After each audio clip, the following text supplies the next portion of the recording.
the two things that need to be understood are that no one has the right to abuse anyone else. That's number one. And number two is preemptive attack is a form of abuse. So let's start with number one. No one has the right to abuse anyone else. Now, I think most people would agree with that.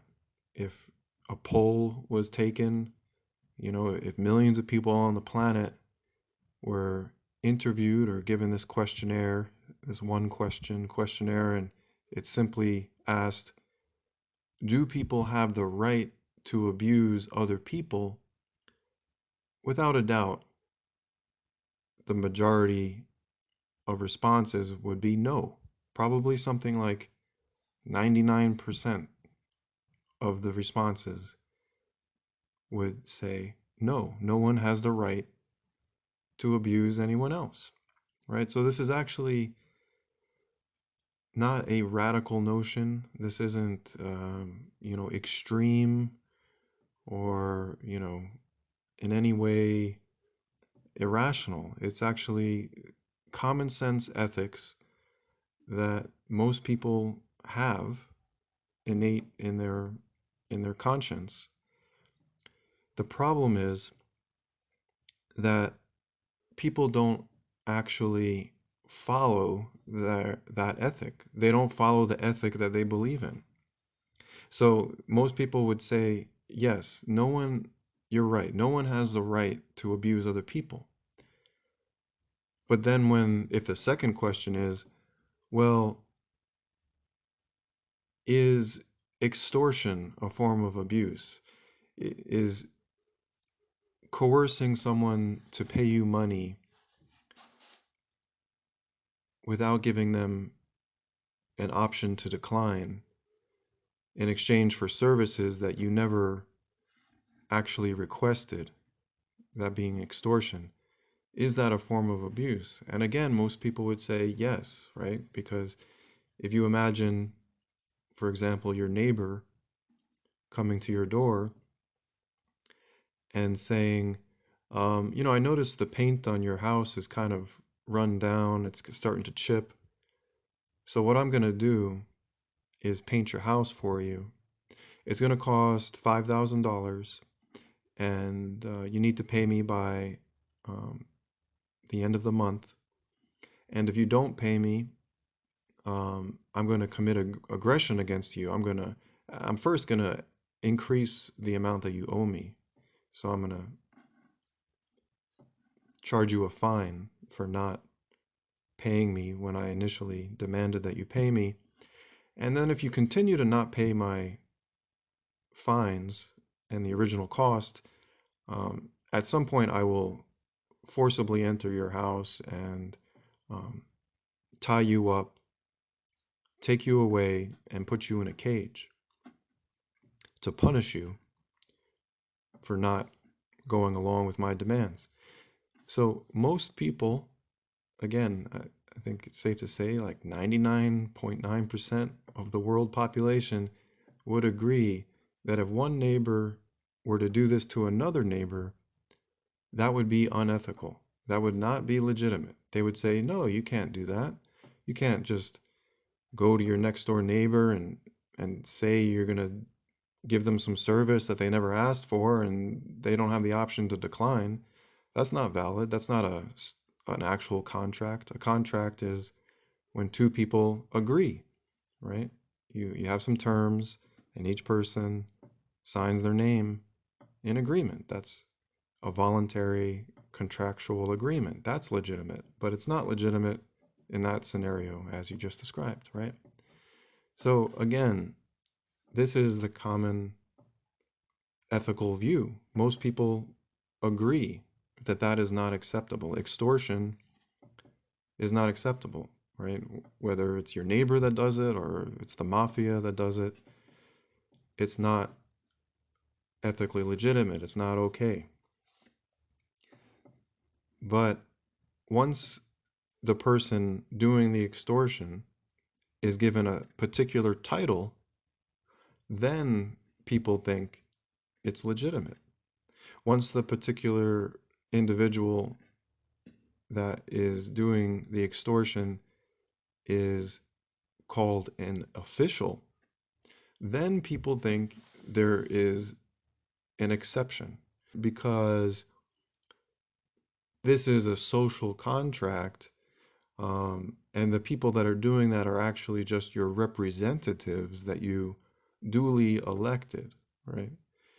Never mind the fact that maybe you didn't vote for anybody, and never mind the fact that you could have voted for the person that lost, or never mind the fact that even the person you voted for got into office, but then is doing things that you don't agree with. Like, never mind those possibilities, right? It's just ignoring the inconsistencies with this idea of a so-called social contract. Again, a contract is when two people agree on terms voluntarily, and that is a legitimate contract. So the main point I'm trying to make clear here is that basically people go against their own common sense, their own basic understanding of ethics because of idolatry. So if you're not familiar with this term idolatry, it means that you are making an idol of another person or thing. An idol being basically something that you worship, right? So an idol can be, traditionally it would be like some figure of a so-called god, that someone might have in their home or in their, temple or wherever, their place of worship. And they would idolize this object or, basically worship it as if it were divine, right? So by giving certain people an exception to the rule that extortion is unacceptable, you are idolizing them. Because why else would you find that acceptable? There's no other rational reason that someone might think that, oh, well, it's okay when they do it. So whether they're idolizing the officials themselves or they're idolizing the system of which they are employees, in either case, they're seeing something as flawless, worthy of worship and obedience because of its basically it's a kind of subconscious belief in its perfection. Again, it's like worshiping a god. It's perceiving something as divine, right? Because if it was just the neighbor on the street doing the extortion, or if it was just the mafia, you wouldn't accept it because you don't idolize those people.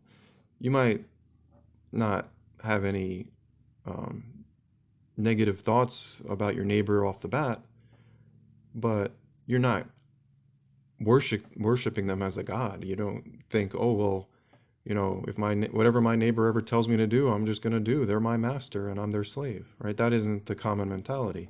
You just see your neighbor, as a fellow human being with equal rights, right? You see each other as basically on the same playing field as far as rights go. You don't have the right to abuse your neighbor, and your neighbor doesn't have the right to abuse you. That's what most people on planet Earth believe.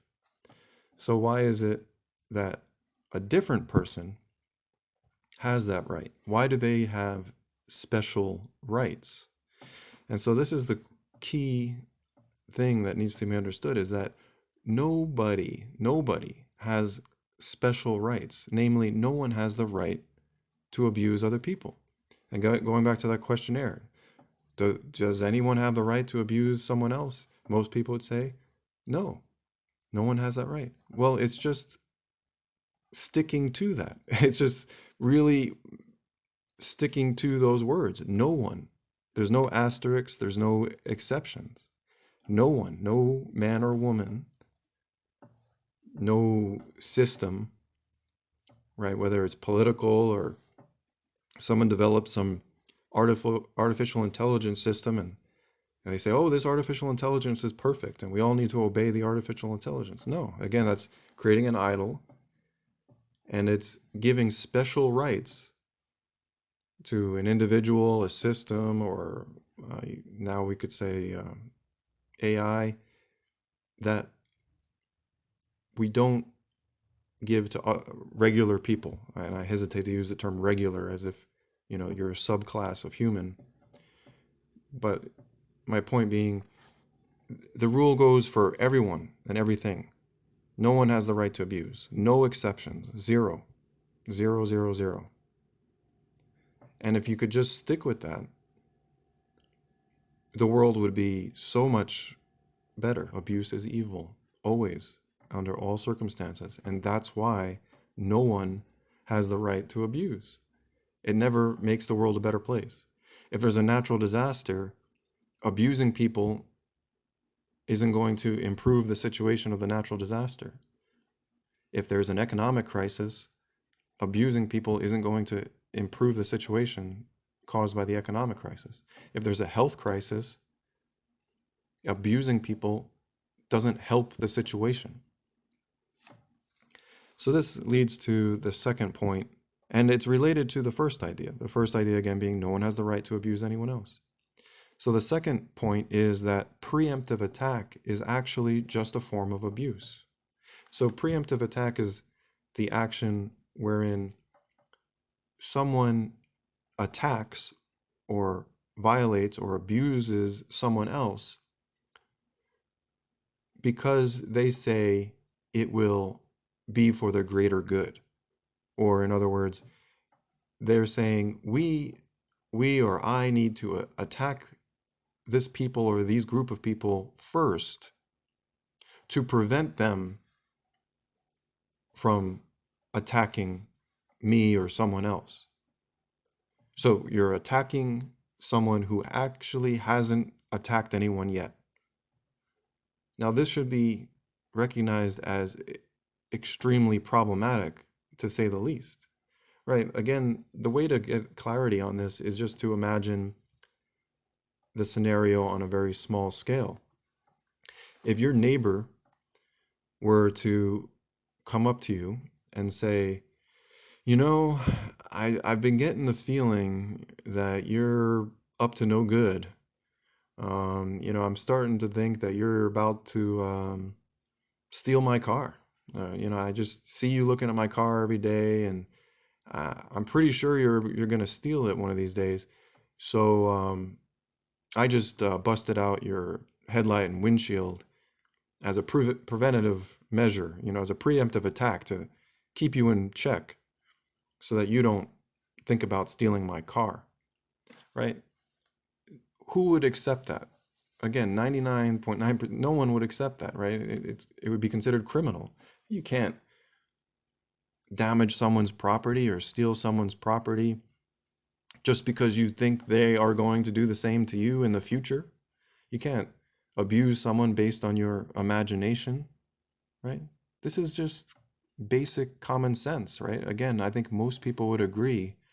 Yeah, that makes sense. I agree that I don't think someone has the right to attack me just because they think I might attack someone or might hurt someone in the future. Yeah, I agree. That's just being abusive, but adding an excuse, right? You're just being violent, but saying, oh, but this violence has a good purpose, right? It's not legitimate. And again, if you were to think that it was legitimate, why would you? The only reason that would make sense is if you idolize the person doing the preemptive attack. If you think they are angelic and all-knowing, in other words, divine, thinking of them as an idol, and so therefore, because of their supreme wisdom and virtuousness, it's okay for them to do the preemptive attack. They're special. Again, they have the special right to abuse. And so this has been going on now for over a year with these um, restrictions in the name of safety, right? Because of a so-called health crisis, right? The actual severity of this crisis is extremely debatable. But regardless, but let's for argument's sake say it's just as dangerous as they say it is. Even if that were true, or even if it was more dangerous, even if it was clearly dangerous, right? Even if hospitals actually were overflowing, or even if you saw pretty much, most people in society, like coughing severely and visibly ill, maybe even collapsing on the street. Imagine that being commonplace, like an actual like serious plague. Even if it was that bad, abuse would not be legitimate. Again, going back to the original point, abuse has no place in society under any circumstance, whether it's an economic crisis, a health crisis, a natural disaster, whatever. You know, UFOs come and supposedly, it's an alien attack or whatever.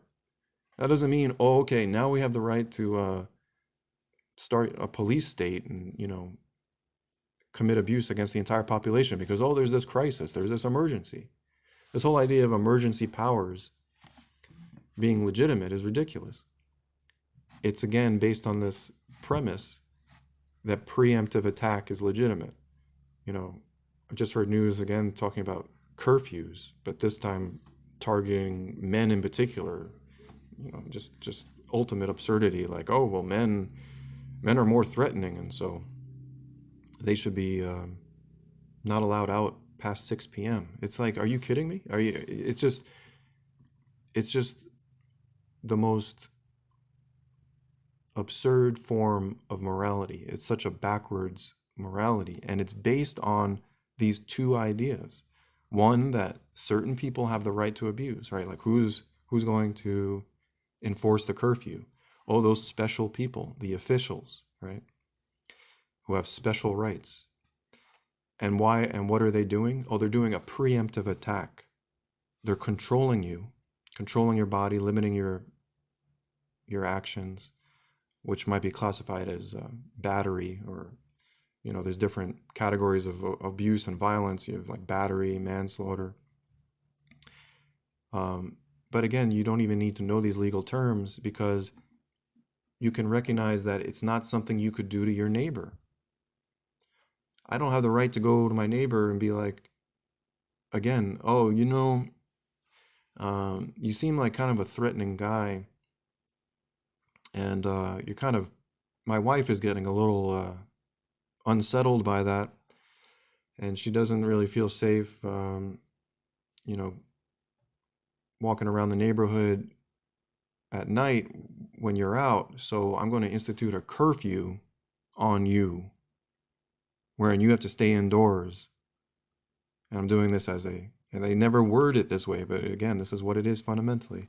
I'm going to do a preemptive attack against you. I'm abusing you to prevent you from possibly abusing someone else in the future. That's not legitimate. The most important idea is what no one's saying. The most core principle, that abuse is never acceptable, and that preemptive attack is just a form of abuse. So it's really just that core principle again, that core truth. No one has the right to abuse. And preemptive attack is just a form of abuse. So again, it falls under that first principle. And no one means no one. So therefore, no one has special right. And returning to the health crisis scenario, just to complete that thought, even if it was extremely bad and people were noticeably sick all around us, which is nothing like it's been, by the way, as I'm sure you've noticed as well. But even if it was super bad, giving certain people the right to abuse everyone else by imposing certain medical devices and medical treatments and curfews and distancing, none of that is legitimate because you're assuming that they are a superior class of people who are perfect in virtue and in knowledge, and therefore have the right to do abusive things towards people, because that is abusive, controlling people's bodies, treating them like your livestock. That is abusive. And again, if you can't, if if you're kind of caught in this statist Stockholm syndrome loop in your mind right now, go back to thinking, could I do this to my neighbor? Or could my neighbor do this to me? Could my neighbor tell me what I need to inject to my body? No. Okay. So it's not legitimate. The end. Could my neighbor come up to me and tell me what things I have to put over my face? And for as long as he or she tells me I have to do that? No, I wouldn't accept that. Okay. Then it's not legitimate for anybody. Stop thinking that there's this special group of people on the planet that have special rights to abuse. No one has the right to abuse. No one. And again, that's because it doesn't improve any situation. And if you want to argue, well, I think masks are effective, or I think the vaccine could be effective, or I think distancing and so on is effective. Okay, you can take whatever preventative healthcare measures you think are effective, but you don't have the right to force that on someone else because it's abusive. And because you're not the master of other people, they're not your slaves. You don't get to decide what health choices people make. I think vitamin C is great, but I can't force my neighbor to take vitamin C. I can't, force feed him vitamin C tablets or force inject intravenous vitamin C into his arm, right? If I started going around the neighborhood with a bag of vitamin C, liquid vitamin C, and I started telling neighbors that, yeah, I'm coming here to inject this into you, even though it could arguably be a good thing for them, I don't have the right to do it, and I would never even think of doing that because it's abusive, because I'm not their master, right? This is just common sense, common ethics.